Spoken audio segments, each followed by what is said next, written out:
Welcome to the live chat for Abraham Lincoln Vampire Hunter. I'm Benjamin Walker. This is Rufus Sewell. Hi. Our director, Timur Bekmambetov.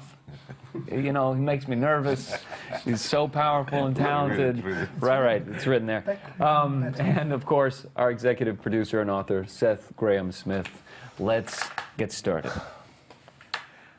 Timur, well, first question. What is it particularly about Abraham Lincoln's life story compared to, let's say, other historical figures that make it ripe for an action vampire spin? He was tall with a It's the hat. big hat and dark suit, and he was very strong man. There was a legend that he could hold the axe as a woodman. He can hold the axe in a stretch hand. In a way, though, he was the first and probably the only true American superhero, right? Sure. I mean, if you think about the things that he did, I mean, you know, we've talked about this. You know, the fact that his story, we've talked about this forever. Timur, his story is like a superhero origin story. You know, he comes from disadvantage. He's surrounded by loss and death, and yet he's so strong and so, you know, determined that he picks himself up and he really trains himself. Yeah, and what was unique that his weapon was his nation. Mm-hmm. Right. And it's very unique superhero. It was not about the jumping from the roof to roof. It was about being with the nation, and nation was his weapon. Mm-hmm. Ben. Yes. So is it difficult as an actor to depict the grandeur of a legend like Abraham Lincoln, whilst also making him credible as a kick-ass, I don't know if it works with that accent, vampire killer? That's an interesting question, Rufus. And it's kind of along the lines of what we've been talking about.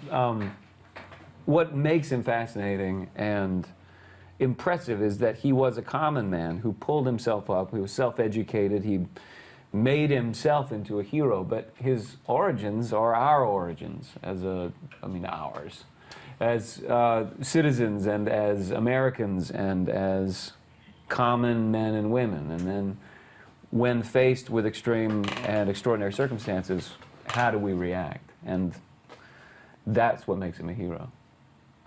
Rufus, what I would like to know, if you could be so kind as to ask Ben, I was curious what kind of research he did for the role. What he said. Yeah. All right.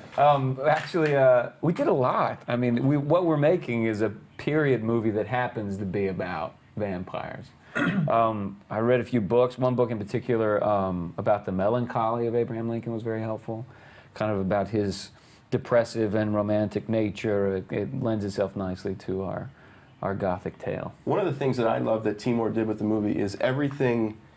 I mean, even though the premise of the movie might sound ridiculous, everything within the movie is treated with real care and historical accuracy, from the way things look to the way Lincoln looks and behaves to the timeline of how things actually unfolded. And so I think that there's a strange, you know, for this big action, you know, summer movie, there's also a strange amount of historical accuracy in it. Who the hell are you in this movie? Well, I play Adam, and he doesn't appear in the book, which was a shock to me when I kindled the book very quickly, did a search for my character who didn't exist. I thought, that's a good start.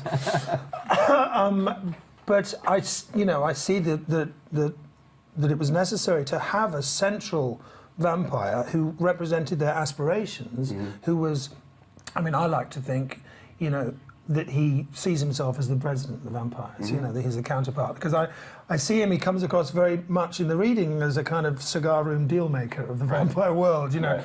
And to have this figure to whom all vampires led, you know, and that's why he's called Adam, because he's the original vampire, the vampire from which all other vampires came. He was around at the time of the ancients, of the pyramids, and, you know, and for someone who represented the heart of the threat to be met with and dealt with towards the end of the closing chapter of the film. And Tim Burton, producer, what's he like? Is he a nice guy? He's a nice guy. I really think his role is huge in the movie. We didn't understood because I think Seth wrote his book influenced by his movies, and you can feel it. I'm Right. sure you like it. You've I just been didn't- ripping off Tim Burton. No, How no, are you gonna? No, that's what I'm doing now. Yeah. From this point forward. No, I mean, it's interesting. I've heard you say that, and it didn't occur to me at the time, but I feel like going back and looking at the book, you can feel the influence of that and other filmmakers and other writers in the book. I think Tim gave us the sort of protection to tell the story the way we wanted to tell it, which is very serious and straightforward, and never winking. I remember the first time we all met about it. We said never winking, never making a joke out of the concept, but just playing it seriously. Timur, obviously, your work is known for its extraordinary visual style. And this is in 3D. Very exciting. What was that like, making a movie in 3D? It's challenging. It's interesting because this language doesn't exist yet. There was only a few good movies, and nobody really knows what does it mean 3D movie. There's no rules yet. Like everybody. There's no classics. There is no rules. It's only one really good movie, few Okay, movies. good movies, and that's it. And as any film language, it's just we're just learning and we're just creating it. And it was very exciting for me to do it because it was a challenge and was a chance to create our own language. And I think this movie will have this very distinct and unique language, 3D language. Because when you're fighting, the distance has a lot of Sure, it has a lot to do with it. a lot to do with it because when somebody is Especially with an swinging axe, Yeah. you need to know, and the audience has to feel the distance, and the 3D, its only technique can help you really feel if this axe will chop your head or not. Oh, Ben, you know, Yeah. it strikes me out of thin air that you are a gifted comedian. Oh, it must come out of thin air. Out of thin air. I was just thinking Grounded about in nothing. what a gifted comedian you were. You know, Oh, you like improv. You do some stage shows in New York, and you're a funny fellow. What was it like? Fellow. What was it like, sort of getting into this more serious, more dramatic role? Well, my training is classical training. I went to a theater school. Juilliard, you can say. Yeah, all right. Yeah. There's that little pause. But I don't know. I think what's fascinating about Lincoln is that I think he was a funny guy. He certainly had a sense of humor, particularly when he was traveling on the circuit as a lawyer and entertaining people. In the great storyteller, telling stories and making people laugh in the taverns at night.